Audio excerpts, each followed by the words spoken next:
Hi, I'm Taso Pardalis at Pardalis in Novica, and today I'm going to be answering Google's most commonly searched questions about attorneys.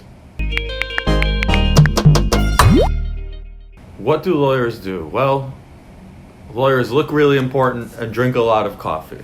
Actually, lawyers advise clients and frequently represent them in both criminal and civil cases. This ranges from advice to private disclosures to what I often call therapy, and family decision making, business decision making, and then very often it involves advocating on behalf of clients in court, revolving around the litigation or a dispute of some sort.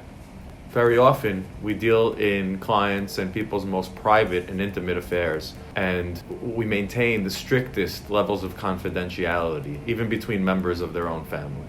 What do lawyers major in? I would say that most lawyers major in political science. I think that from what I've seen in my years of practice and managing attorneys is that the best degree usually for a lawyer to have or a young lawyer to have is an English degree, especially if they focus on composition and writing and reading. My degree was a communications degree, focusing on advertising and film. And I have found that to be pretty useful, especially when I am communicating with clients and speaking to people and advocating on behalf of clients. I think that's helped me out tremendously on my end. But I would say most major in poli-sci. What do lawyers wear to court? Well, what lawyers do wear and what lawyers should wear to court are two completely different topics.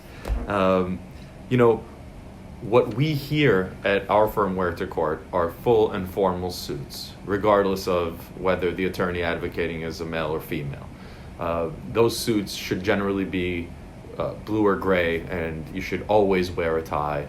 The more formal that you can appear and address the court in, the better. And even on a Zoom call, we appear in full suit right now with COVID. This isn't simply a preference. This is how we behave here at our firm to show the proper respect and deference for the court, the judge, the law, and ultimately for our clients. Your presentation and how you present yourself is how you present your client. What have I seen in court? I've seen attorneys that come in polo shirts to represent clients. I've seen attorneys that come with wrinkled shirts or suits that haven't been well maintained. I've seen attorneys come in Merrell hiking shoes. I've seen attorneys come in without ties to address the court and argue on behalf of a client. You are representing a client. You must maintain that presentation. That could be the client standing there when you are standing there. And you want to give that client every advantage, even if it's something as superficial as your appearance. Being prepared is a must. And when you show up not dressed properly and not dressed with the proper respect for the law and the court, that affects your client negatively. And look, some of it is very nice. People come dressed very nicely, but it's not appropriate. You can come looking great in khakis and a loafers and a polo, but it's just not appropriate. You are in court, often handling someone's most serious matter. Very often, their freedom is on the line. You must come prepared and dressed properly to represent that person. Why do lawyers hate their jobs? I don't know. It's definitely a tough business. There is a ton of pressure to win, and there's a ton of pressure to make clients happy, and there's a ton of pressure to find balance in work and life, and it's not easy. There's a lot of stress there. Many attorneys have a hard time living with the pressures and the stress of handling people's most serious matters over a really long time frame, years, an entire career. It's hard to maintain that pressure, and it's hard to maintain that mental grit that's required to hang in there with every single client on every single problem. That, thank God, it doesn't exist here, doesn't exist in our firm. It doesn't exist with us. We enjoy this. This is what we do. When people come in and they don't know what to do, we are happy to try to help them. So it's hard for me to say why lawyers hate their jobs, because I don't have that experience. I love what we do, and I wake up happy and excited to get to work every morning. So why do lawyers use the word esquire or ESQ period at the end of their name or their signature? Well, that's mostly just a custom. I do not use that. I've kind of let go of that custom. It's fun when you first start, but then you realize it's not really necessary. I think the word esquire comes from maybe medieval times, and an esquire was someone ranked underneath a knight but above a gentleman. And they had certain powers with the king's court, let's say, back in those days. But there's no need for it now. It's just formal. If I put anything after my name, I usually put JD, which is Juris Doctor, which is technically the degree we have all received. Why do lawyers drag out cases? Well, they really shouldn't drag out cases. It's not good practice. Although sometimes dragging out a case or delaying can be used as a strategy, depending on the client and the matter.